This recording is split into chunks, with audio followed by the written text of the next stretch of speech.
성령이 이로써 보이신 것은 첫 장막이 서 있을 동안에는 성소에 들어가는 길이 아직 나타나지 아니한 것이라.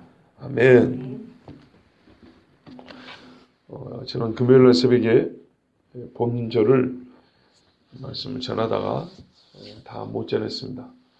오늘 우리가 다시 한번 들을 말씀은 첫 장막이 서 있을 동안에는 성소에 들어가는 길이 아직 나타나지 아니한 것이라. 이 부분입니다. 금요일날 이 부분에 대해서도 말씀을 전했지만은 다시 한번 너무 중요하기 때문에 다시 한번 전하고 오늘 말씀을 조금 더 깊이 보려고 합니다. 첫 장막이 서 있을 동안에는 이거는 성막을 말한다 그랬습니다. 구약의 모세가 지은 성막입니다. 그런데 이 첫 장막 안에서 첫째 장막, 둘째 장막 하면 첫째는 휘장 요 앞쪽에 성소를 말하고 둘째 하면 휘장 너머에 지성소를 말합니다. 예를 들면 7절에 보시면 그 둘째 장막, 오직 둘째 장막은 대제사장이 홀로 1년 1차 들어간다 이렇게 되어 있죠. 지성소를 말합니다. 그 다음에 6절에 보면 첫 장막 이렇게 또 되어 있죠. 2절에도 첫 장막 이렇게 되어 있죠. 3절에는 둘째 휘장 뒤에 있는 장막 이렇게 되어 있죠. 그러니까 이게 헷갈리게 되어 있어요.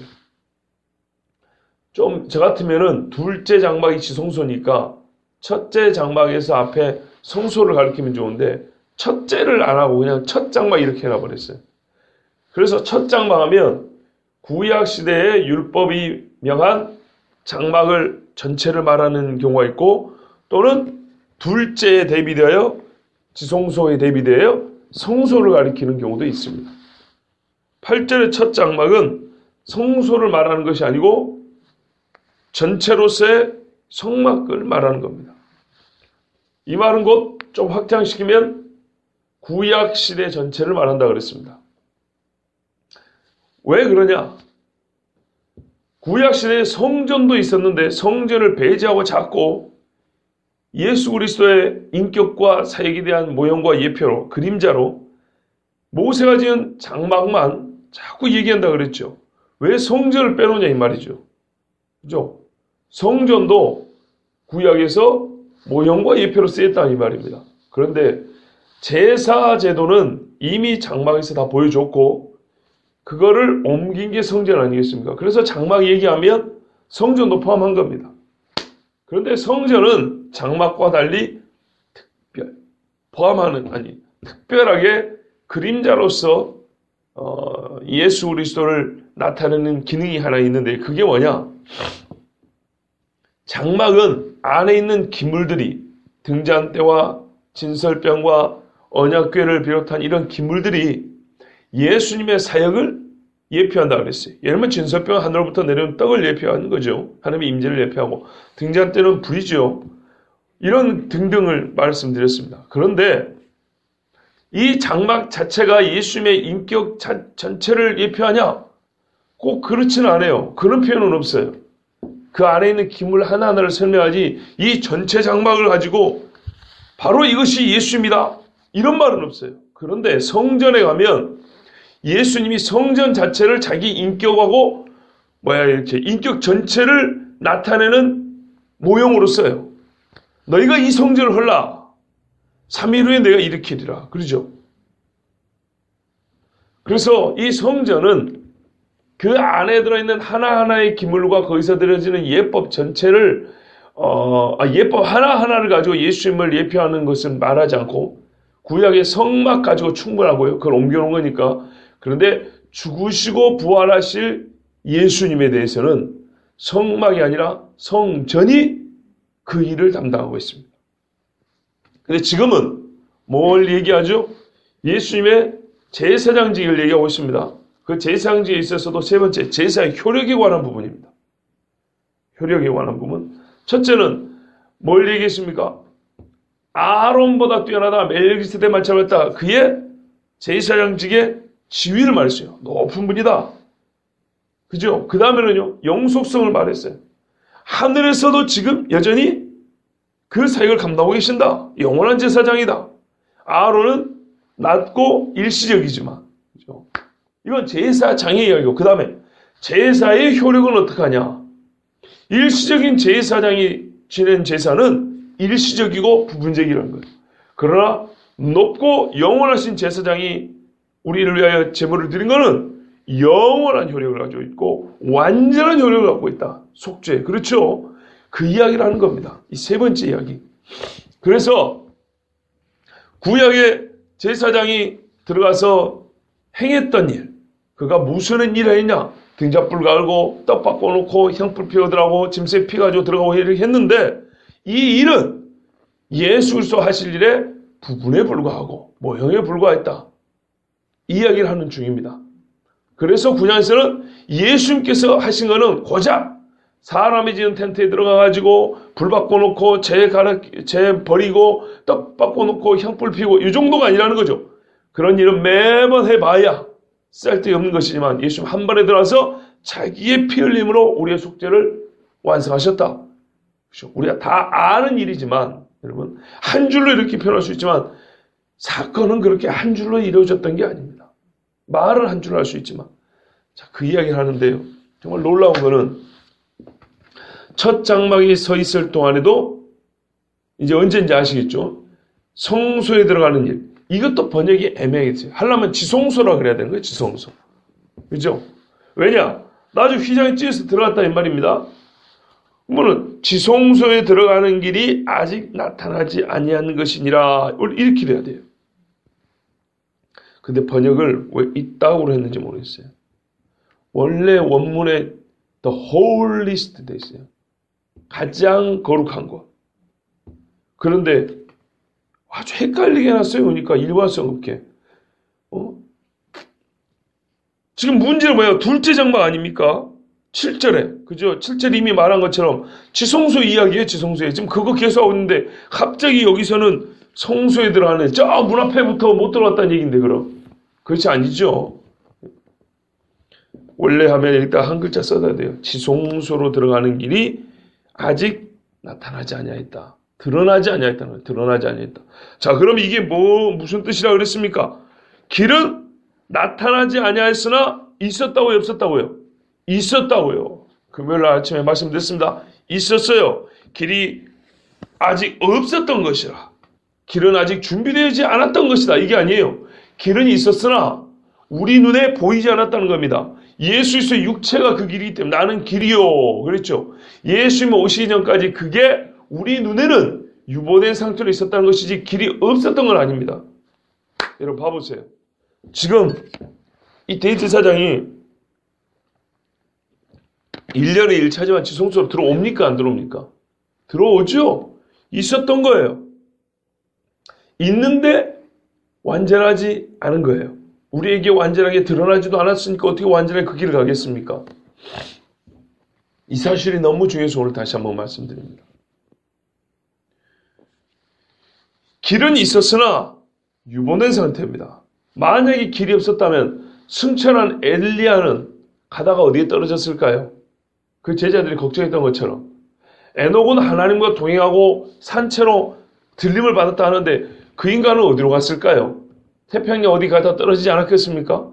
만약에 길이 없었다면 길은 있습니다.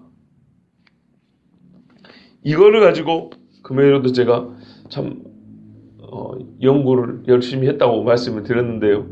오늘 다시 한번 말씀드립니다. 중요하기 때문에 들은 분들은 또 들을 필요가 있고요. 못 들으신 분들은 다시 한번 처음 들을 필요가 있습니다. 베드로전서 1장 19절 20절에 오직 흠없고 점없는 어린 양 같은 그리스도의 보배로운 피로 한 것이니라. 자, 다뤄보세요.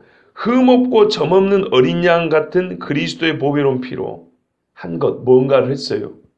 그리스도의 피가. 그는 창세전부터 미리 알리신 바 된 자나. 누구야? 그리스도. 근데 어떤 그리스도라고 했지 아까? 흠없고 점없는 어린 양 같은 그리스도. 그가 언제 알려졌다고요? 창세 전부터 미리 창세 전부터 알려지신 이래도 되는데 거기다 미리까지 써놨어요. 인미리 말고. 어떤 의미에서는 불필요한 말을 반복해 써놨어요. 그만큼 앞선다는 얘기예요. 말세, 이 말세에 너희를 위하여 나타나신 바 되었으니. 구분이 돼 있죠. 나타나신 바 된 거예요. 없다가 생긴 게 아니고 이제 우리에게 나타난 거예요. 창세 전부터 알려주셨대요. 그냥 있는 것도 아니고 그 존재가 알려졌대요. 1차적으로 누구에게요? 하나님 자신에게 알려졌죠. 그 다음에 인간이 있기 전부터 있었던 어떤 영적 존재들에게는 알려진 존재래요. 누가요? 그리스도가. 여러분, 그리스도는 이 땅에 오셔서 예수님이 하는 직무를 우리가 부를 때 그리스도라고 하는 겁니다. 기름 부음 받은 자. 이름이 아닙니다. 호칭입니다. 말하면 대통령, 목사 이런 호칭입니다. 이름은요, 예수, 한인관, 목사 이런 것처럼 예수 그리스도. 근데 그때 당시에 예수라는 이름이 많아요. 왜? 여호와가 구원하신다는 뜻이기 때문에. 오리지널은 예수님 그분밖에 없는데 워낙에 예수라는 이름이 많았어요. 하나님의 구원을 기다려가지고 사람들이. 그래서 고유하게 붙이려고 어떻게 해요? 계도의 한인관 이런 것처럼. 그러면 딱 누군지 알겠죠? 그래서 나사렛 예수 이렇게 하는 거예요. 나사렛 예수 그리스도.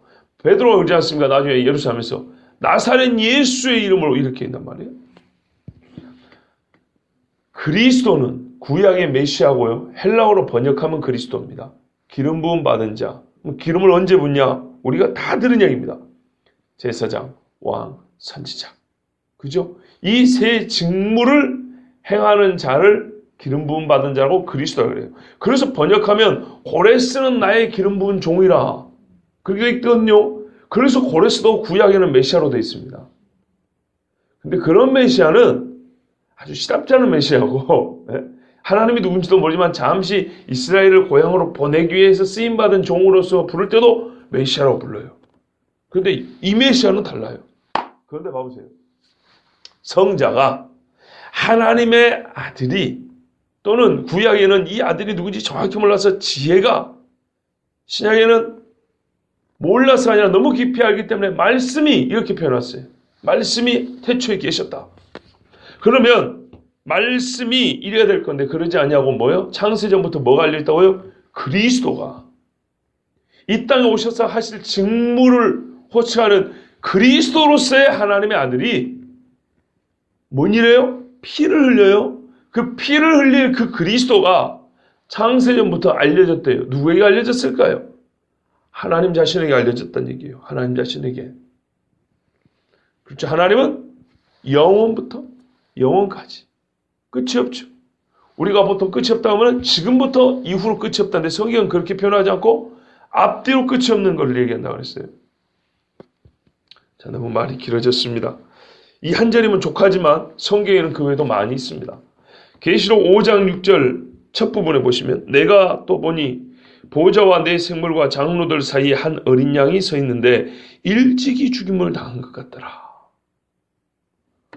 자, 2장 3장에서는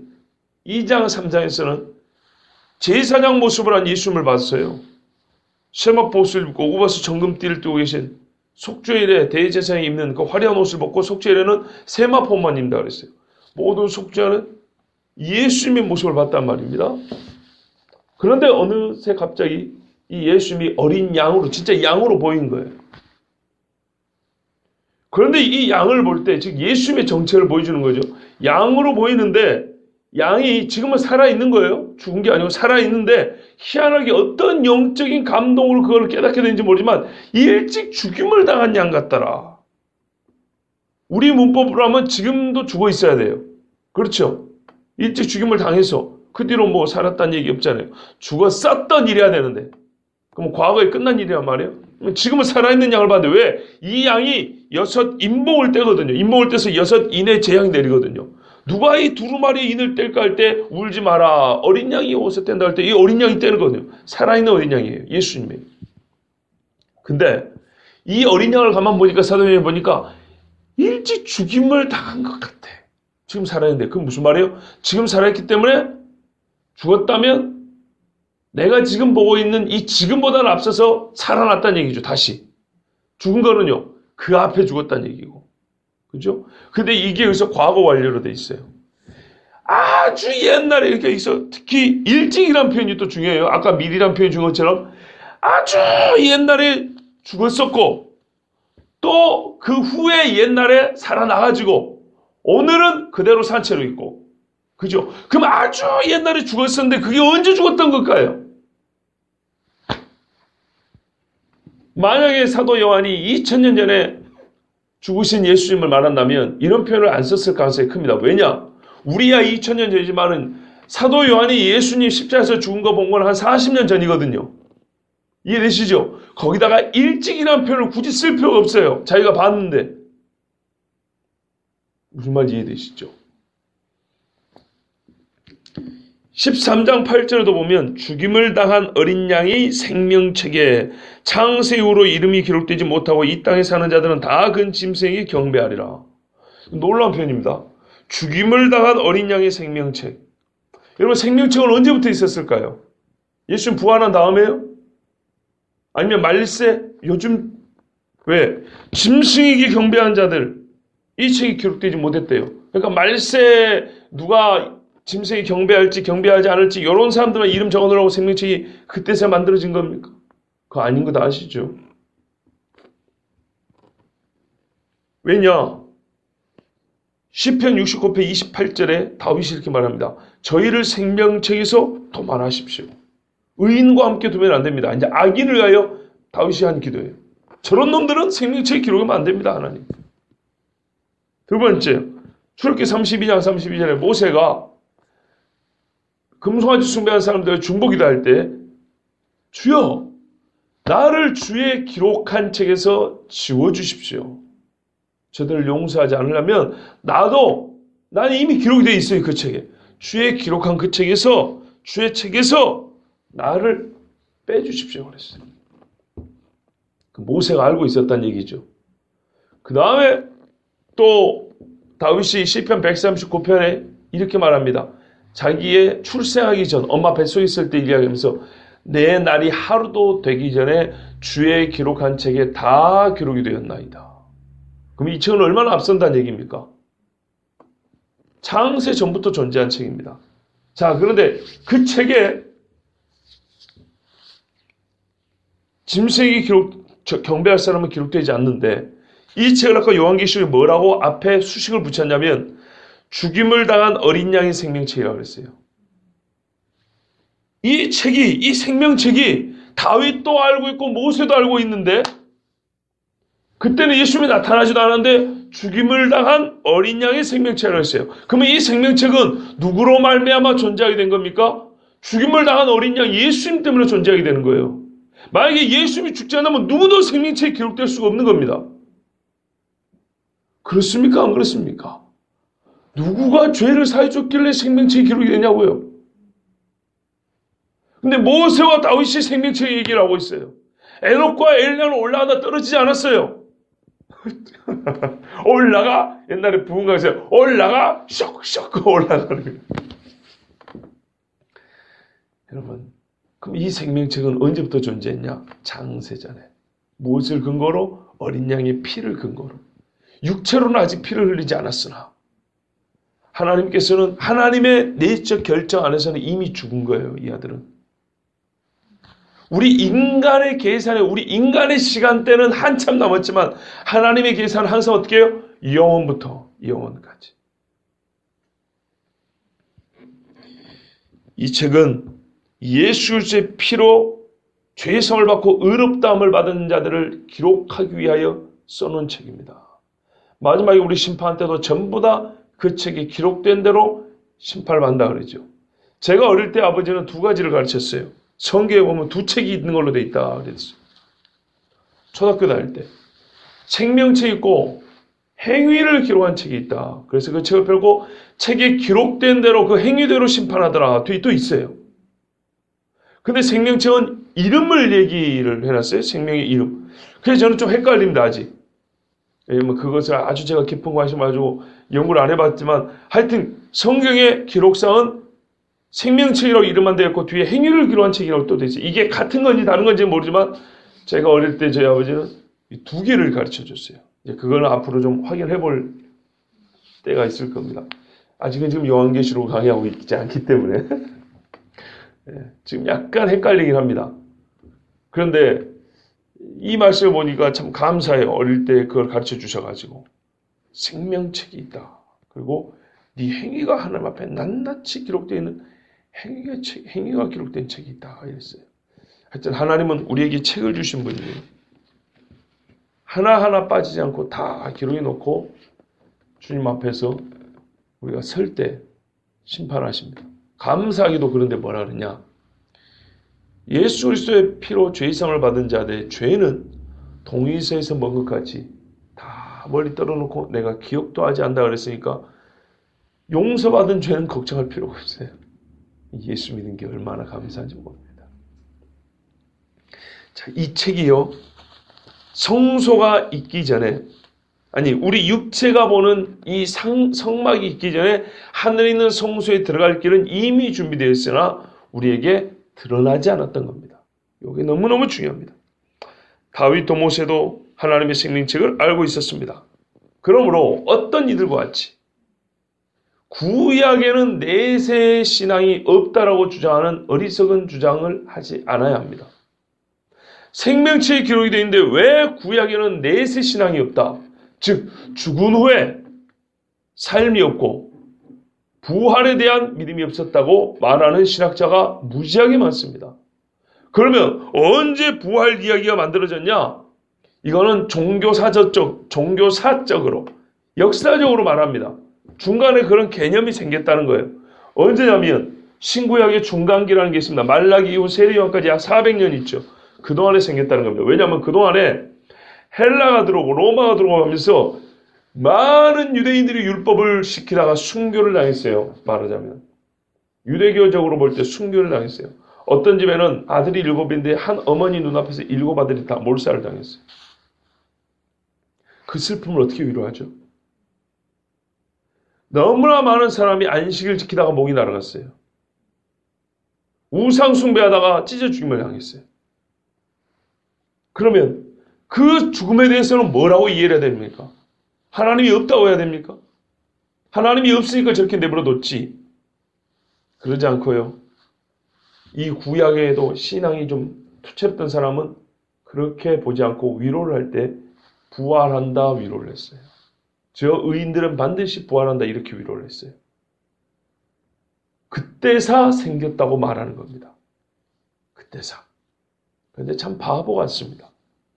왜요? 마르다가 예수님하고 대화한 거 기억나시죠? 선생님, 마지막 날에는 다 부활할 줄 믿습니다. 그랬어요. 그죠? 그럼 이 마지막 날이 그 종교사적으로 연구하는 사람들의 신구약 중간기에 유대교의 순교자들을 말하는 것인지. 그런데 나사로는 순교했습니까? 병 걸려서 죽은 거지. 그죠? 그렇기 때문에 이거는 보편적으로 유대인들에게 이미 마르다와 같은 일반 안악에게도 부활신앙이 있지 않습니까? 그걸 정확히 예수님한테 말씀하잖아요. 부활신앙은 구약에도 이미 존재했습니다. 우리 히브리서 11절에 보면 아브라함이 이삭을 나는 죽인다. 그는 죽은 중에서 다시 자기 아들을 받을 줄로 믿은지라 이렇게 돼 있어요. 왜냐하면 이삭의 씨가 계속 내려가야 되는데 죽어버린 내가 어떻게 씨를 전할 거예요? 거기서 살아나야 되는 겁니다. 당대 2000년 후에 아니면 예수님 재림할 때 살아나면 안 되고 예수님조차도 이삭의 씨로 와야 되기 때문에 그죠? 이삭의 그 집안에서 쭉 내려와야 되기 때문에 아브라함이 살아있을 때 살아야 되는 겁니다. 근데 왜 부활신앙이 없어요? 말도 안 되는 겁니다. 성경을 성령의 감동이 없이 인간적인 눈으로만 보니까 그런 겁니다. 소위 말해서 영해를 하자는 게 아니에요. 나타나지 않은 것을 막 뭐 환상하고 풀자는 게 아니라 성령의 감동이 있어야 쓰여진 것을 똑바로 볼 수 있는데 성령의 감동이 없으니까 쓰여진 것도 똑바로 못 보는 겁니다. 또 하나는요. 욥기 14장 10절에 보면 사람은 죽으면 소멸되나니 참으로 사람이 숨을 거두면 그가 어디에 있나이까? 이런 말씀을 근거로 죽으면 땡이라고 생각하는 거예요. 멸절. 영혼은 멸절 없어져 버린다. 욥이 그렇게 말했다는 거예요. 욥기에. 그런데요. 바보 같은 사람들이 욥기 그 다음에 14장에 5장 넘기면 19장에 25절 26절에 이렇게 되어 있습니다. 내가 알기에는 나의 구속자가 살아계시니 후일에 그가 땅 위에 서실 것이라. 구속자요. 지금 제사장 제도도 주어지지 않은 때 구속자 얘기를 하고 있어요. 욥은 아브라함 당대 사람입니다. 왜냐하면 여러분 욥이 어디 사는 동방이라 그랬죠. 구약 성경의 동방은 이스마엘 족속을 말합니다. 요즘으로 말하면 아랍입니다. 구약 성경의 북방은 지역적으로는 약간 동쪽으로 치우쳤지만 시리아와 페르시아와 바벨론, 아수르 이런 지역을 말합니다. 지역적으로 약간 오른쪽에 있지만 동방이라는 것은 방향도 그렇지만 최초의 동쪽에 자리 잡은 자 이스마엘 족속을 말합니다. 그러면 욥이라는 사람은 아브라함과 같은 믿음의 족속은 아니에요. 동실 사람인데 동방의 우스라 땅이래. 동방 사람입니다. 이 사람은 이스라엘 족속 내지는 하여튼 아랍입니다. 요즘 말하면 아랍 사람입니다. 그런데도 불구하고 뭐라 그래요? 내가 알기에는 구속자가 살아계시대요. 하나님의 구속자에 대한 신앙이 있는 거예요. 그러면서 후일에 그가 땅 위에 서실 것이야. 육체로 온다는 거예요. 여기에. 그때 어떻게 해요? 나의 이 가죽 이것이 썩은 후에 내가 육체 밖에서 하나님을 보리라. 그런데 여러분 번역이 잘못됐어요. 육체 밖에서 하나님을 보리라 하면 어떻게 해요? 내가 영원히 떠나가지고 내가 우리가 흔히 하는 말로 천국 가서 하나님 보라 이런 말로 돼 있죠. 그런데 원문에 또 영어 번역에는 다르게 돼 있어요. In my flesh 돼 있어요. 내 육체 안에서. 번역을 하자면 이 몸이 멸할질지라도 어떻게 되냐면 그냥 멸하는 게 아니에요. 내 살갗에 벌레들이 이 몸을 멸할지라도, 그러니까 벌레는 이 몸을 갉아먹어도 몸이 없죠. 몸이 없는데도 뭐라고 그랬냐면 나는 여전히 내 육체 안에서 하나님을 보리라 이렇게 돼 있어요. 내 육체 안에서. 이런 무슨 말도 안 되죠. 벌레가 내 몸을 갉아먹어서 몸이 없어져도 그러나 나는 이 몸 안에서 주님을 본다 했어요. 이게 뭔 말입니까? 부활이에요. 부활 신앙이 있었어요. 기가 막히죠. 성경을 눈을 뜨고 보는 건지 눈을 감고 보는 건지 알 수가 없어요. 다니엘 12장 2절 13절에 땅의 티끌 속에서 잠자는 자들 중에 많은 사람이 깨어나 얼마나 영존하고 영존하는 생명에 이르고 얼마는 수치와 영존하는 치욕에 이르며 영존하는 생명과 영존하는 치욕이라고 했어요. 자, 다른 번역을 읽어드립니다. 좀 더 명확한 번역. 그러나 너는 끝이 이룰 때까지 너의 길로 가라. 단 얘기하는 말이에요. 네가 안식하다가 그 날들 끝에 가서 내 몫으로 정한 곳에 서리라. 너는 끝에 네가 받을 몫을 받을 거라는 거예요. 뭐요? 끝날에 부활하는데 어떤 이는 영존하여 생명이 이루고 어떤 이는 영존하여 영원히 있는 거예요. 치욕, 즉 징벌을 당한다는 겁니다. 부활신앙이 있습니까? 없습니까? 있죠. 구약의 신앙인들은 우리보다 앞서 우리가 구원받을 수 있는 근거가 무엇인지 구속자를 알았고요. 구원받은 확신을 죽임당한 어린 양의 생명책에 자신의 이름이 기록된 것을 통하여 보증을 얻었어요. 그러므로 우리가 맨 처음에 봤던 요한계시록 13장 8절에 창세 이후로 이름이 기록되지 못하고 이 땅에 사는 자들, 이 사람들은 신약시대나 환란시기의 사람들을 일컫는 것이라고 생각하면 안 됩니다. 왜냐? 생명책에 기록되지 못한 사람은 항상 우상 숭배했어요. 종말의 때를 두고 한 말이 아니라는 게 아니고 그렇게 그 종말의 때로만 국한하면 생명책은 종말의 때에 만들어진 거냐? 그게 아니라 이 말입니다. 종말의 때도 생명책에 기록되지 못한 사람은 짐승의 절하고 아담 이후에 창세기 때도 생명책에 기록되지 못한 사람은 늘 우상 숭배를 했습니다.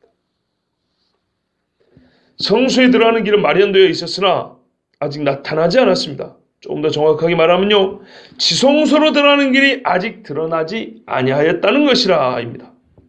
이 길은 예수 그리스도께서 이 땅에 오셨을 때 드러났습니다. 요한복음 14장 6절에 예수께서 가라사대 내가 곧 길이요 진리요 생명이니 나로 말미암지 않고는 아버지께로 올 자가 없느니라.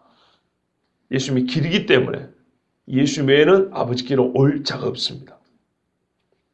그렇다면 예수님이 육체로 오기 전에 아버지께로 간 사람들은 예수님이 육체로 오기 전이지만 예수님이 만들어 놓은 그 길로 간 겁니다.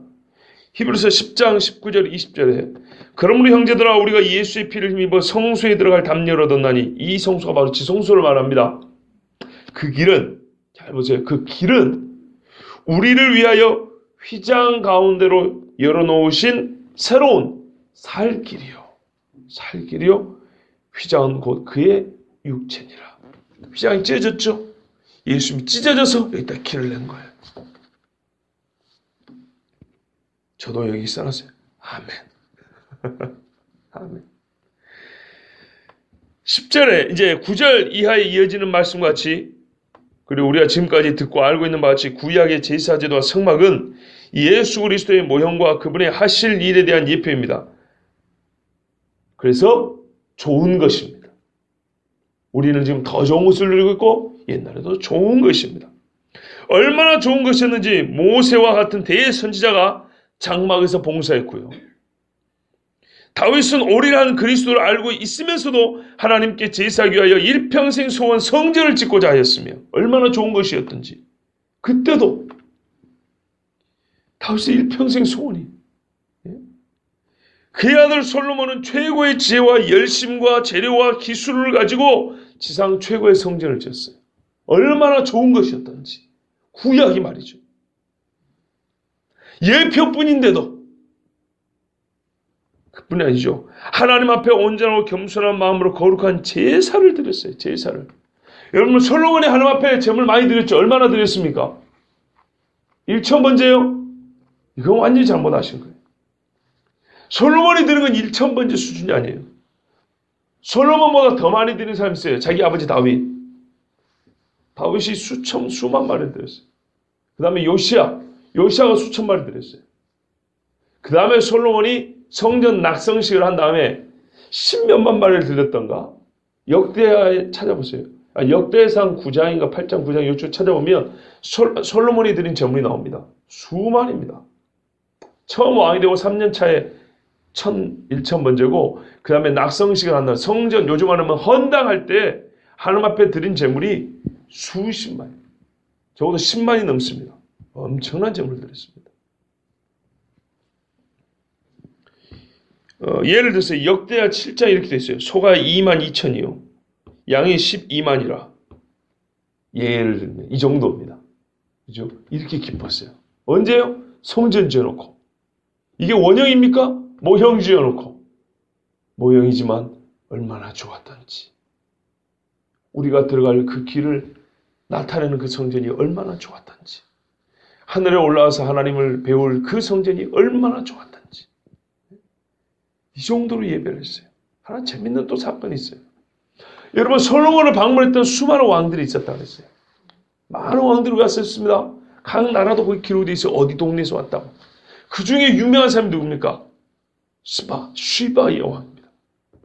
이 여왕이 어디 출신이냐 할 때 크게 두 가지 학설이 있습니다. 요즘으로 말하면 예멘 지역입니다. 남예멘 지역, 아라비아 반도 끄트머리. 그래서 땅 끝에서 왔느냐 예수님이 그랬어요. 스바의 왕이 솔로몬의 지혜를 들어 땅 끝에서 왔는데 요즘 세대는 예수를 만나려고 예루살렘에 있는데도 불구하고 나를 만나러 오지 않는다는 거예요. 그래서 너희가 심판 때 남방 여왕이 일어나 너희를 심판하리라고 말해요. 심판 때 니느웨 사람이 너희를 심판하리라. 요나 같은 시덥지 않은 사람의 소리를 듣고도 회개하였는데 그렇죠. 이 땅 끝이 그래서 아라비아 반도 끄트머리 예멘이라고 보는 사람이 있고요. 영국을 보고 고각적으로 찾아보니까 그 지역에 가면 우리가 스바 영이 후손이라고 말하는 사람도 있어요. 또 하나는 뭐냐면 아프리카를 말합니다. 아프리카, 수단과 에티오피아 근처를 말합니다. 왜냐하면 당시 예루살렘 구약 당시에서 볼 때는 지리적인 그 지식이 땅끝이라면 아프리카 저 먼데 생각하기 때문에 그럴 수 있다는 겁니다. 다시스 즉 스페인 같은 데 딱 그저 생각한 것처럼. 그러나 그보다도 오래된 사람들은요, 세계 지도를 갖고 있었습니다. 그러니까 이제 좀 이게 헷갈려요. 세계 전도를 갖고 있었던 사람들이 왜 땅끝하면 굳이 아프리카나 스페인 정도밖에 몰랐을까 하는, 어떤 이는 그런 지식을 갖고 있었고 어떤 이는 그런 지식을 못 가졌을 수도 있죠. 자, 어쨌든 간에 땅끝에서 왔다 그랬어요. 만약 이 여자가 에티오피아에서 왔다고 쳐봅시다. 수단보다 더, 아니 예멘보다 더 머니까. 그런다 쳤을 때 이 여왕이 말입니다, 솔로몬에게 가져온 예물이 최고로 많았다 그랬어요. 어떤 왕들이 가져온 것보다 제일 많다 그랬어요. 근데 왜 가져왔냐? 지혜를 듣고자요. 그래서 와가지고 눈이 휘둥그레졌다고 나와 있습니다. 뭐 때문에 눈이 휘둥그레져 있냐? 솔로몬 얻은 지혜와 그가 건축한 궁과 그 상의 식물과, 즉 먹는 거, 그 신복들의 좌석과 그 신하들의 시립한 것, 신하들이 쫙 서 있는 거 보고요, 사자상이 서 있고요, 그 왕자의 그 위엄을 보고 정신이 나가버렸다 그랬어요. 스바이와. 그 다음에 그들의 공복과 술 관원들과, 그러니까는 이 궁전에 있는 모든 것이 다 놀라운 거예요. 자기도 대단한데 솔로몬에 비하면 이만큼도 안 된 거죠. 근데 놀라운 게 하나 더 있습니다. 잘 보세요. 여호와의 전에 올라가는 층계를 보고 정신이 현황하여. 여호와의 전에 올라가는 층계를 봤답니다. 그 무슨 말입니까? 이 여자는 우상을 숭배하는 사람인데 솔로몬이 성전 구경을 시켜줬다는 얘기입니다. 그죠? 근데 솔로몬이 이 여자를 어디까지 데리고 들어갔을까요? 성전 안에까지는 못 들어가죠. 그러니까 계단만 본 거예요. 바깥에서 구경시켜준 거예요. 바깥에서. 근데 중요한 건 이겁니다. 바깥에서 구경을 시켜주지만은 거기 뜰이 있지 않습니까? 소위 말하는 이방인의 뜰이 있죠. 여인의 뜰이 있고 아마 이방인의 뜰에서 구경을 시켜줬을 겁니다. 솔로몬의 신하들도 있었고 스바 여왕의 신하들도 수혜원들이 얼마나 많았겠습니까? 경호원을 비롯해서. 그런데 이제 뭐 수레를 타고 가면서 시내 구경시키면서 자, 저희가 여호와께 드리는 성전입니다. 이 나라 이 백성은 하면서 막 설명했을 거 아닙니까? 제사장들이 서 있는 모습도 있고 그 성전 문지기들도 있고 나팔 부는 사람이 있고 노래하는 사람도 있고 막 사람들 왔다 갔다 하고 번제의 연기를 하루 종일 타야 되기 때문에 그 계단 밖에서 봤지만 계단 안에서는 연기가 올라가는 게 보인단 말이죠. 저 연기가 뭡니까? 솔로몬이 만든 번제단은 성막에 있었던 번제보다 훨씬 큽니다. 물두멍이라고 해가지고요, 손을 씻는 대야가 있었어요. 근데 솔로몬이 만든 데는 소 12마리가 받치는 엄청나게 큰, 요즘으로 말하면 군대에서 수백 명 밥하는 그런 밥 만드는 그런 큰 소처럼 거기가 손 씻는데, 닦는데, 이 어마어마한 성전에서 금으로 또 다 금박을 해놨단 말이에요. 얼마나 눈이 부셨고 멋졌겠습니까? 그런데 저기서 연기가 올라오고 노래 부르는 찬수하는 소리 들리죠? 사람들이 막 배짜는 소리, 그 사람들 왔다 갔다 하는 모습 보이죠? 짐승 끌고 가는 거 보이죠? 정신이 나가버린 거예요. 이 층계만 봤다는 거 여러분, 이야, 계단 잘 만들어놨다 이 말이 아니에요, 여러분. 이해되시죠? 그때 솔로몬이 무슨 이야기 했을까요? 저 계단이 우리 하나님께 나가는 길입니다. 놀래버립니다. 세상에 자기들을 만들었다거나 자기들이 섬기는 신에 대하여 이토록 아름답고 이토록 정교하고 이토록 법과 규례가 있고 신학이 확실해요. 대충 복수라고 고개 숙이고 짐승 잡는 게 아니라 명분과 신학이, 그러니까는 하나님에 대한 이론이 철두철면 이론을 가지고, 그죠? 내적 확신을 가지고 신학이 수립되어 있는 상태에서 이렇게 법도와 규례를 따라 제물을 드린다. 이거는 보도도 또 못한 거예요. 최고 수준인 거예요. 최고 수준. 이거를 보고 이 여자가, 이 왕이 기절초포할 정도입니다. 여러분, 아침 저녁으로 번제를 드렸으니 그 모습이 얼마나 멋지고 아름다웠겠습니까? 이방 사람들이 흉내낼 수 없는 여호와를 섬기는 예법이었습니다. 자, 제가 왜 마지막에 이 말씀을 드립니까? 하나님 참 감사해요. 오늘이 주일이지요. 스바 여왕이 정신이 현황해요. 하나님 앞에 제사는 저렇게 드리는구나. 이 나라 이 백성은 자기 신에게 저렇게 제사를 드리는구나. 혹 믿지 않는 사람이 우리 교회로 왔을 때 대형 교회는요, 사람의 정신을 놓게 할 만한 시스템과 시설과 소위 말하는 세상적인 음악 실력이라든지 조명이라든지 뭐 별의별 것들이 다 있어요. 주차장만 해도 막 수백 평씩 되고 이 비싼 땅을 여러분 그까짓 게 뭡니까? 구약의 성막이 예표하고 있는 그 길을 휘장에 가려있는 그 길만도 못한 거예요. 그거 보여주지 못합니다. 그런 것들은. 그 교회라는 큰 신장로가 예수님이 만들어진 하늘 성세들하는 길을 나타내는 것이 아닙니다. 우리의 바른 예배가 이방 사람들이 봤을 때 정신이 현황하게 헷갈리고 심란한 기분이 들어야 돼요. 이게 뭔가? 사람들이 왜 저러고 있을까? 저 의미가 뭘까? 예전에 평안했던 마음, 하나님이 없을 때 평안을 누렸던 그 마음이 하나님 앞에 서 있는 사람들 보고 흔들려야 돼요. 스바야 왕이 흔들렸어요. 제가 왜 아까 스바야 왕이 에티오피아 사람이라면 했냐면 학설이 두 가지인데요. 에티오피아 사람은 이거는 또 다른 의미가 있어요. 약 1000년 후에 예수님 부활한 다음에 수많은 사람이 예루살렘으로 모여들었습니다. 소위 말해서 유대교를 따르고자 이 성전을 보고자 왔어요.